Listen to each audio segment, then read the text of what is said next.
குறைந்த விலை நிறைந்த தரம் தங்கள் தேவைகள் அனைத்தும் ஒரே இடத்தில் ஜெயச்சந்திரன். சன்லேண்ட்ல சமைச்சா சக்தி தானா வரும். பனி விழும் மலர் திங்கள் முதல் வெள்ளி வரை மாலை 6 மணி. உங்கள் விஜய். இந்த உயிர்ல 5 பேர் பிச்சை போடுறாங்கயா. யார் தெரியுமா?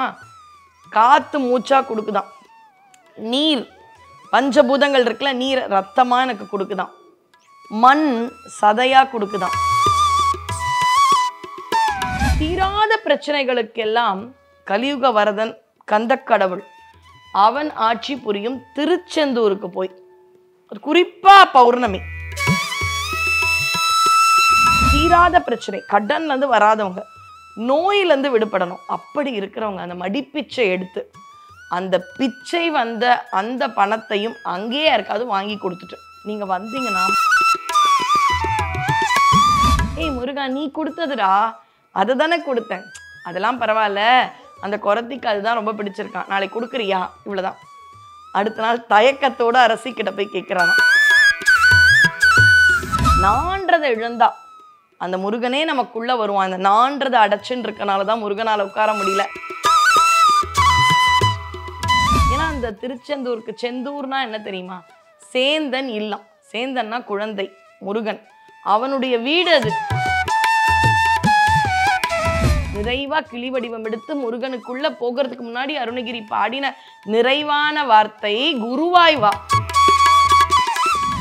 நான் நிறைய கோவில்களுக்கு போறேன், நிறைய சாமிகளை கும்பிடுறேன், ஜோதிடர் சொல்ற பரிகாரம் எல்லாம் செய்கிறேன். ஆனாலும் என்னமோ ஒரு தடை இருந்துகிட்டே இருக்கு. ஏதோ ஒரு விஷயம் மனசுக்கு இன்னும் நம்ம இறைவனை நெருங்கலையோ அப்படிங்கிற கேள்வி இருக்கு.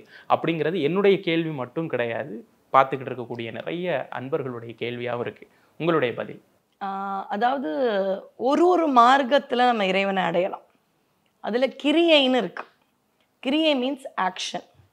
இன்னும் சொல்லப்போனா முருகன், வள்ளி, தெய்வ யானை, இது மூன்றுமே 3 சக்திகள் அப்படின்னு சொல்லுவாங்க. முருகன் ஞான சக்தி, அதாவது அவனுடைய வேல். வேல் எப்படி இருக்கும்?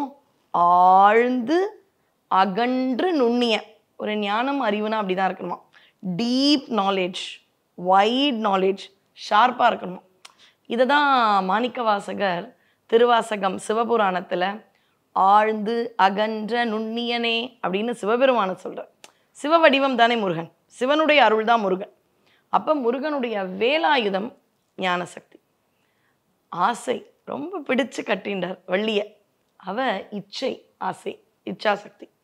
கிரியை ஆக்ஷன்ஸ், அது தெய்வ யானை, அவ கிரியாசக்தி. அதாவது வாழ்க்கையில் எப்பவுமே இறைவனை வணங்கணும். இப்போ மனப்பதட்டம், அதுக்கு தான் அடியன் ஒரு தடவை இங்கே கமலபந்தம் பேசினேன். பிரச்சனை இருந்தால் தான் போக வேண்டிய இடமா கோயில்னா கிடையாது. இப்போ கோயிலுக்கு தினம் போகிறவங்களாம் இருக்காங்க, அது மாதிரி போகணும், அதுக்கு தான் பாராயணம் இதெல்லாம்.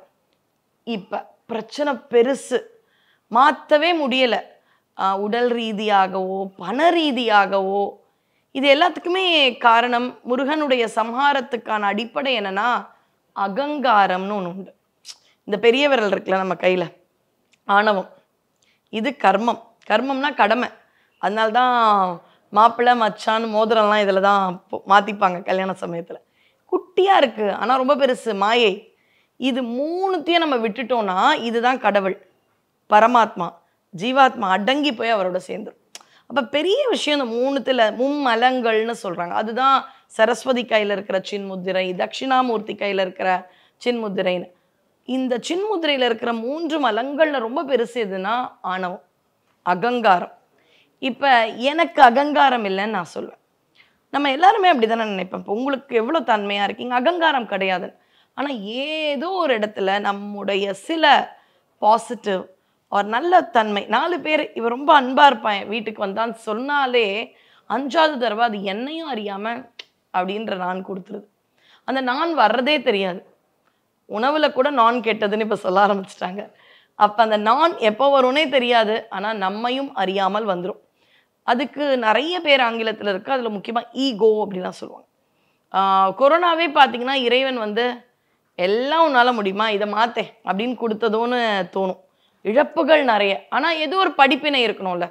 அத்தனை பிரச்சனை ஊர் முழுக்க. ஆனால் அப்போ என்ன ஆச்சுன்னா பொருளாதாரம் நல்லாவே வளர்ச்சி அடைஞ்சு உங்க பாட்டி தாத்தாக்கு இருந்த பொருளாதாரம் உங்களுக்கு இருக்கானா? கிடையாது. அதான உண்மை. நம்ம பாட்டி தாத்தா இருந்த நிலைமை வேற.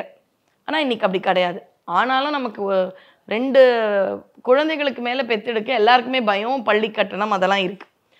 பணம் வந்துடுச்சு. இங்க உட்கார்ந்த இடத்துல இருந்து இப்படி ரிமோட் பண்ணா எனக்கு டிவி இருக்கும். எல்லாத்துலயுமே ஒரு என்ன சொல்றது, ரொம்ப அனுபவிக்கக்கூடிய வசதிகள் வந்துடுச்சு. அப்ப தானாவே என்னால முடியும், நான் கட்டின வீடு, நான் சம்பாதிச்சது, நான் கார் வாங்கிட்டேன், எல்லாமே மலிவா கிடைக்க ஆரம்பிச்ச உடனே அந்த நான் வருது. சில பேருக்கு அந்த நானுடைய அதனால தான் கிடையாது, ஆனா ரொம்ப அனுபவிக்க முடியாத துயரங்கள் பண்ணாங்கன்னா ஒரு பிரதானமான வழி மடிப்பிச்சை. ஒரு திரைப்பட பாடல் கூட இருக்கும், பிச்சை பாத்திரம் ஏந்தி வந்தேன். இந்த உடம்பே பிச்சை பாத்திரம். என்ன இப்படிலாம் பேசுறீங்க அப்படின்னா, இந்த உயிரில் 5 பேர் பிச்சை போடுறாங்கய்யா. யார் தெரியுமா? காற்று மூச்சா கொடுக்குதான், நீர் பஞ்சபூதங்கள் இருக்குல்ல, நீர் ரத்தமா எனக்கு கொடுக்குதான், மண் சதையா கொடுக்குதான், நெருப்பு அன்னை வெச்ச தீ இங்க இருக்குன்ற மாதிரி பட்டினத்தார் பாடல். இப்படி தொட்டு பாருங்களேன், தெர்மோஸ்டாட் மாதிரி ஒரே லெவலான ஒரு ஹீட் எப்பவுமே இங்க கனகனன்னு இருக்கும். இறக்குற வரைக்கும் அது ஜில்லுனே ஆகாது. அப்ப தீ எனக்கு இது கொடுக்குது. வானம், மனம்னு இங்க கை வைக்கிறேன், இங்கேயான்னு எனக்கு மனம் தெரியாது, அது வானம். இப்படி 5 பேர்கிட்ட கடன் வாங்கி தான் வரேன். அப்ப இது பிச்சை பாத்திரம். இறந்த உடனே பாருங்களேன், 5 பேரும் கிடுகிடுன்னு அவங்களத எடுத்துப்பாங்க. மூச்சு எடுத்துன்னு போயிடும், கொஞ்ச நேரத்துல ஜில்லுன்னு ஆயிடுவோம், மூக்கு வழியா அந்த நீரெல்லாம் இறங்க ஆரம்பிச்சிரும். இப்படியே ஒண்ணா மனசுன்ற ஆத்மா எதுவுமே இருக்காது. கடைசியா இருக்கிறது மண்ணு அப்படின்ற அந்த உடம்பு. அதை ஒண்ணு திருப்பியும் பஞ்சபூதங்கள் கிட்ட மண் கிட்டே புதைப்போம் அல்லது எரிப்போம். பஞ்சபூதங்கள் கிட்ட பிச்சை. ஆனா இப்படி வந்த ஒரு விஷயம் அந்த தன்னடக்கம் இல்லாம ஒரு சமயத்துல ஆணவமா மாறுது. தீராத பிரச்சனைகளுக்கெல்லாம் கலியுக வரதன் கந்தக்கடவுள் அவன் ஆட்சி புரியும் திருச்செந்தூருக்கு போய், குறிப்பா பௌர்ணமி, ஏன்னா நிறைய பேர் இங்க பேசியிருக்காங்க பௌர்ணமி சிறப்பு. அத பௌர்ணமினாலே கோயில்கள் சிறப்பு. அதிலும் பல பல பண்டாரங்கள், பல ஜீவன் முக்தர்கள், சித்தர்கள் வாழ்ந்த திருச்செந்தூர் பௌர்ணமி சொல்லி மாளாது பெருமை. அங்க போய் தன்னுடைய ஐடென்டிஃபிகேஷனை விட்டுட்டு, ஐடென்டிஃபிகேஷன் ஐடென்டி கார்டு, நான், என் பேர், என் ட்ரெஸ் எல்லாத்தையும் விட்டுட்டு, தீராத பிரச்சனை, கடன்லேருந்து வராதவங்க, நோயிலேருந்து விடுபடணும் அப்படி இருக்கிறவங்க அந்த மடிப்பிச்சை எடுத்து அந்த பிச்சை வந்த அந்த பணத்தையும் அங்கேயே யாருக்காவது வாங்கி கொடுத்துட்டு நீங்க வந்தீங்கன்னா முதல் விஷயம் உங்க அகம்பாவம் போது. அந்த நான்றது தான் சம்ஹாரம். முருகனுடைய சூரசம்ஹாரமே அந்த நான். அது சம்ஹாரம் ஆயிடுச்சுன்னா அடுத்தது என்ன? சூரபத்மனுக்கே மயில் சேவல்ன்ற அருள். அப்ப இறைவன் கிட்ட இருக்கிற அந்த பாக்கியம் நமக்கு கிடைச்சிரும். அவ்வை சொல்லுவாங்க, அதாவது கற்கை நன்றே கற்கை நன்றே பிச்சை புகினும் கற்கை நன்றே. அப்ப அந்த கல்வி அப்படின்ற ஒரு நிலை வர்றதுக்கு பிச்சை, யார்கிட்டையாவது ஸ்காலர்ஷிப் வாங்கிலாம் படிக்கிறோம், அதெல்லாம் வேற. இது முருகன் கிட்ட நான் இல்லை. ஒரு திரைப்படம் கூட நமக்கு ஞாபகம் வரும், ஒரு பெரிய பணக்காரர் நீங்க பிச்சை எடுக்கணும்னது, நான் பிச்சை இப்ப கன்வின்ஸே ஆகாது, சாதாரணமா இருந்தா அது கன்வின்ஸ் ஆகாது. ஆனா சில பேர் அதற்கான நிலைமையை அனுபவிக்கும் பொழுது, அதாவது திருப்புகழ்ல ஒரு வார்த்தை வரும், எனது மானம் உனது அப்படின்னு வரும். அப்ப அந்த மானம் தான் பெருசுன்னு நினைக்கிறோம். ஆனா அந்த மானம்னா என்ன? நான், அதுதான் அந்த மானத்தோட ஈகோவா இருக்கும். அப்ப முருகன் கிட்ட போய் ஒரு பௌர்ணமி அந்த நிலவு இருக்கிற சமயத்துல தான் யார், எனக்கு ஒரு வீடு இருக்கலாம், இல்லை ஏதாவது இருக்கலாம், ஆனா தீராத பிரச்சனை, முக்கியமா கடன், உடல் உபாதை, இந்த 2 தான் ஒருத்தரை இனிமே வாழணுமா, போதும் வாழ்ந்ததுன்றது எங்கேயா போகும். காதல் கூட ஒரு வயசுல தான் வரும், பரீட்சை, காதல் இதெல்லாம் கடந்துடலாம். ஆனா ஒருத்தர் வளர்ந்து ஒரு விஷயம் புரிஞ்சவங்க தற்கொலைக்கு போறாங்கன்னா, ஒண்ணு தீராத உடல் பிரச்சனை, தீராத பணப்பிரச்சனை. அப்ப அந்த உயிரை மாய்த்து கொள்வதை விட அங்க போய் மடிப்பிச்சைன்னு பெண்கள் அந்த அந்த முந்தானையை வச்சோ, ஆண்கள் ஒரு வெஷ்டி துண்டை வச்சோ, யாருக்குமே தெரியாம, நான் யாருன்னே சொல்லாம இந்த மடிப்பிச்சை போடுறீங்களா அப்படின்னு கேட்கவே முதல்ல கூசும். ஆனா அதெல்லாம் இழந்து முருகா நீ வா அப்படின்னு சொல்லிட்டு கேட்டோம்னா சகல வியாதிகளோ அல்லது தீராத பிரச்சனையோ கண்டிப்பா தீர்ந்துடும். மடிப்பிச்சை பத்தி பேசுறப்ப நீங்க சொன்னீங்க, அந்த ஒரு படம் சொன்னீங்க, பிச்சைக்காரன். அந்த படத்தை தான் நான் குறியீடா சொல்ல விரும்புறேன். ஏன்னா நீங்க சொல்றது ரொம்ப ரியாலிட்டியா கனெக்ட் ஆகுது. ஒரு படம் மட்டும் இல்லை, திருப்பூர்ல ஏற்கனவே ஒரு தொழிலதிபர் வாழ்ந்த ஒரு வாழ்க்கை. அது ஒரிஜினலாவே அவர் தன்னுடைய அம்மாக்காக ஒரு 48 நாட்கள் தன்னுடைய அடையாளத்தெல்லாம் திறந்துட்டு பிச்சை எடுத்து அந்த அம்மாவை எப்படி காப்பாற்றினாரு அப்படிங்கிறதுக்கான ஒரு ஒரிஜினலான அந்த கதையை தான் கடைசியாக சொல்லுவாங்க. இந்த மாதிரி இது ஒரு ஒரு வாழ்ந்த மனிதனுடைய கதை அப்படின்னு சொல்லிட்டு. அந்த மாதிரி இருக்கக்கூடிய அந்த மடிப்பிச்சையை வழக்கமாக பெண்கள் வந்து எடுப்பாங்க. அவங்க முந்தானையில் வந்து மடிப்பிச்சை எடுக்கிறது வழக்கம். ஆண்கள் எடுக்கிறது எவ்வளவு சிறப்பு? ஆண்கள் பெண்கள்னே முருகன் எதிர்க்க கிடையாது. அதாவது எல்லாருமே ஜீவாத்மாக்கள். நாம தான் இங்கே செக்ரிகேட் பண்ண ஆரம்பிக்கிறோம். ஆண் பெண் ஜெண்டர் இது எதுவுமே முருகனை பொறுத்த வரைக்கும் ஒரு பக்தர். அதாவது பக்தர்கிட்ட முருகன் கேட்கவே கூச்சப்பட மாட்டானா. யார்கிட்ட? சிறந்த பக்தர். வீரபாண்டிய கட்டபொம்மன் எல்லாருக்குமே தெரியும் இல்லையா? வானம் பொழிகிறது, எல்லாருமே ஃபேன்சி ட்ரெஸ்ஸில் ஒரு காலத்தில் போட்டிருப்போம். அவருடைய தந்தை சிறந்த முருக பக்தர். அவர் ஒரு சமயம் திருச்செந்தூருக்கு போகிறார். அவனை பார்த்த உடனே அழுக வரணும். அதுதான் காதலாகி கசிந்து கண்ணீர் மல்கி. அவனை பார்த்த உடனே அழுகையாக வருதான். அவர் ஒரு ராஜா. சொல்லும்போதே எனக்கு கண் கலங்குது. அவருக்கு எவ்வளோ ஆபரணங்களோடு வந்திருப்பார். இத்தனை வேண்டாம் எனக்கு, நான்றதுக்கு இதெல்லாம் எனக்கு பெரிய விஷயமா தெரியுது. எல்லாரும் நான் வந்துட்டோன்னே ஓரமாக ஒதுங்குறாங்க. வேண்டாம் முருகன் டக்கு டக்கு டக்குன்னு தன்னுடைய ஆபரணங்களை அன்னைக்கு கிரீடமோ மோதிரமோ மாலைகளோ ஏதோ ஒன்று அவர் அணிஞ்ச ஆபரணங்களை கட்டி இந்தாடா காணிக்கேடா, எனக்கு ஏதோ ஆணவம் இங்கே வருது ஒரு நிமிஷம் அப்படின்னு கொடுத்துட்டார். இதை பார்த்துட்டே இருந்த அவங்க மனைவி அரசி, ஐயோ இவர் பண்ணுறாருன்னு அவங்களும் தன்னுடைய நகைகளை கட்டி அப்படியே முருகன் கிட்ட காணிக்க வச்சு இது தேவியருக்கு போட்டுருங்கன்னு கொடுத்துட்டாங்க. இது ஒரு விஷயம். அன்னைக்கு இரவு அரசன் வராரு. ரொம்ப பெருமையாக இருக்கு அவருடைய மனைவியை பார்த்தா. ஒரு பெண்கள் ஆண்கள்ன்றதுல பார்த்தீங்கன்னா பெண்கள்னா நகையை ரொம்ப பிடிக்கும் அப்படின்ற மாதிரி ஒரு இது உண்டு. அரசனுக்கு ஒரு பெரிய விஷயம், நான் கொடுத்தேன், எனக்கு எங்கேயோ ஆணவம் எட்டி பார்க்குற மாதிரி இருந்தது, முருகனை பார்க்குறேன், அருள் இருந்தது, ஆனால் கொஞ்சம் ஆணவமும் வந்தது. ஏன்னா எல்லாரும் மதிப்பு கொடுக்குறாங்க, அந்த ராஜ தோரணை. நீ ஏன் கொடுத்த?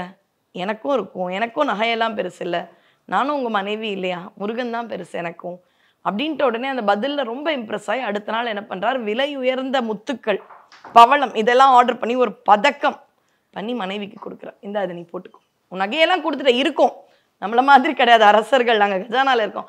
ஆனாலும் அவர் ஒரு பரிசு தரார். உன்னுடைய முருக பக்தியை நான் வச்சினேன், உனக்கு கூட அதில் ஆசை இல்லைல்ல, இந்த பதவி எல்லாமே இறைவன் கொடுத்ததுன்னு தெரியுதுல்ல, இந்தா உனக்கு ஒரு பதக்கம் தரேன். அன்னைக்கு இரவு அவர் கனவுல முருகன்.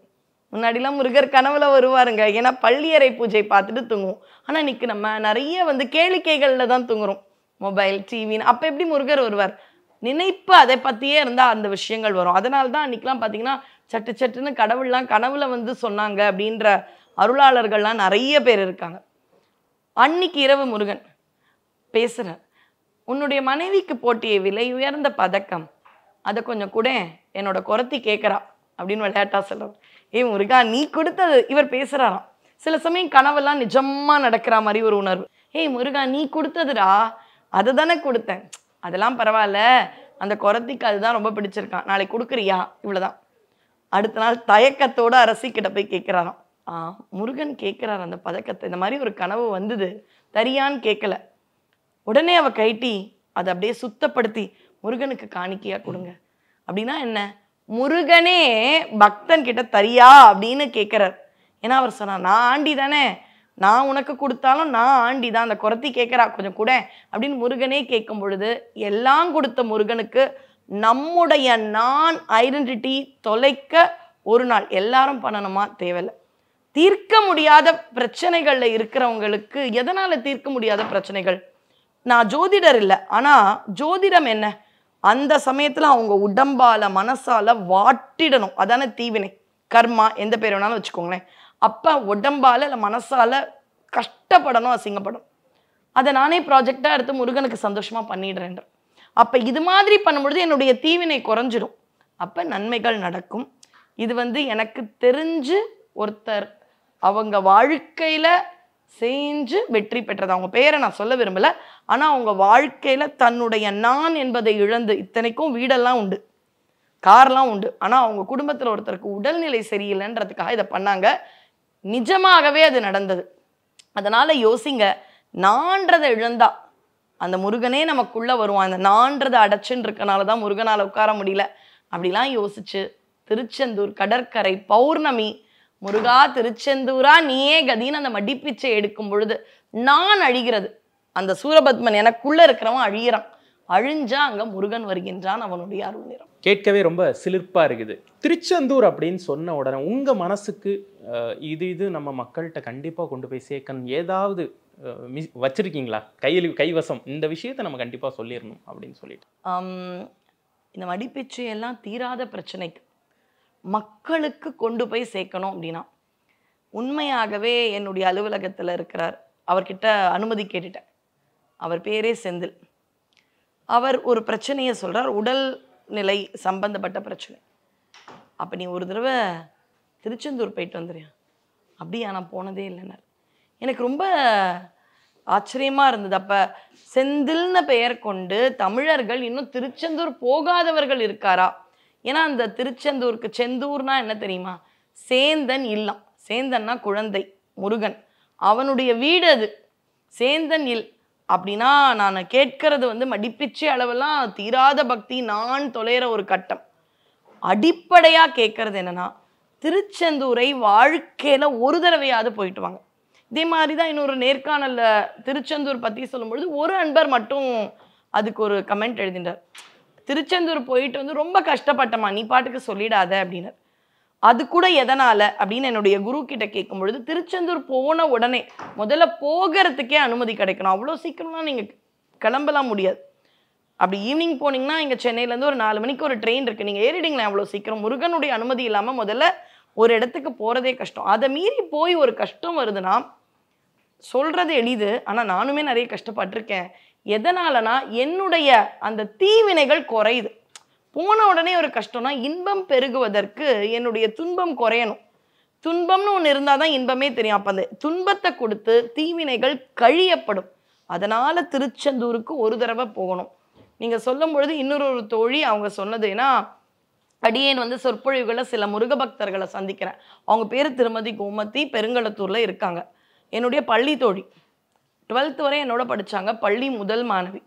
பிட்ஸ் பிலானியில் படித்தாங்க, கெமிக்கல் இன்ஜினியரிங். பிட்ஸ் பிலானின்றது எவ்வளோ ஒரு மதிக்கத்தக்க ஒரு பல்கலைக்கழகம், அங்கே படிச்சுட்டாங்க. ரொம்ப திறமைசால். அவங்களுக்கு மட்டும் கேம்பஸில் கொஞ்சம் கூட கிடைக்கல முதல்ல வேலை. அப்போ அவங்க விடுமுறைனா தான் ராஜஸ்தான்லேருந்து இங்கே வரணும். அடிக்கடிலாம் வர முடியாது, வருஷத்தில் ஒரு தடவை தான் வருவாங்க. அப்படி வரும்பொழுது திருச்செந்தூர் முருகனை நீ வேண்டிக்கோ கிடைக்கும்னு யார் வாயிலாகவோ சொல்ல, அப்போ திருச்செந்தூருக்கு அவங்க போயிட்டு வந்துட்ட உடனே கேம்பஸ் இன்டர்வியூவில் அடுத்த நாள் கால் வந்தது. இதெல்லாமே தற்செயலா அப்படின்னு பார்த்தா இல்லை, ஏதோ சொல்கிறோம் அப்படிலாம் என்னால் எடுத்துக்க முடியல. ஏன்னா உணர்ந்து அந்த ருசித்தவங்களுக்கு தான் அதை பற்றி தெரியும். அவள் சொல்லுவாள், நான் திருச்செந்தூர் முருகனை வேண்டினேன், அடுத்த நாள் சத்தீஸ்கரில் எனக்கு பெரிய போஸ்டிங் கிடச்சிது அப்படின்றத அவங்க சொல்லுவாங்க. இதெல்லாம் உண்மை. அதனால் வாழ்க்கையில் ஒரு தடவை அவனுடைய திருக்கோயிலுக்கு காலடி எடுத்து வைக்கிறதே அருள். அப்படி மட்டும் வச்சுட்டோன்னா அது மாதிரி சிறப்பான குருத்தலம் கிடையாது. முருகன் குரு, ஞானஸ்கந்தன் குருவாய் வருவாய் அருள்வாய் குகனே தான் நிறைவா பாடுறாருங்க. கிளி வடிவம் எடுத்து அவர் பாடின நிறைவான வரியே தான். அப்பான்னு சொல்றாரு, குரத்தி அம்மான்றாரு. ஏன் அப்பாவா வான்னு சொல்லல, நிறைவா கிளி வடிவம் எடுத்து முருகனுக்குள்ள போகிறதுக்கு முன்னாடி அருணகிரி பாடின நிறைவான வார்த்தை குருவாய் வா. அப்படிப்பட்ட குரு. அங்க சிவபெருமான் சன்னதி இருக்கு, அவர் ஒரு தட்சிணாமூர்த்தின்ற குரு. திருமால் சன்னதி இருக்கு, அவர் கீத உபதேசம் செய்த ஒரு குரு. இப்படி குருவா இருக்கக்கூடிய அற்புதமான தலம். அங்க போயிட்டு வந்தாலே நன்மைகள், அவ்வளவுதான்.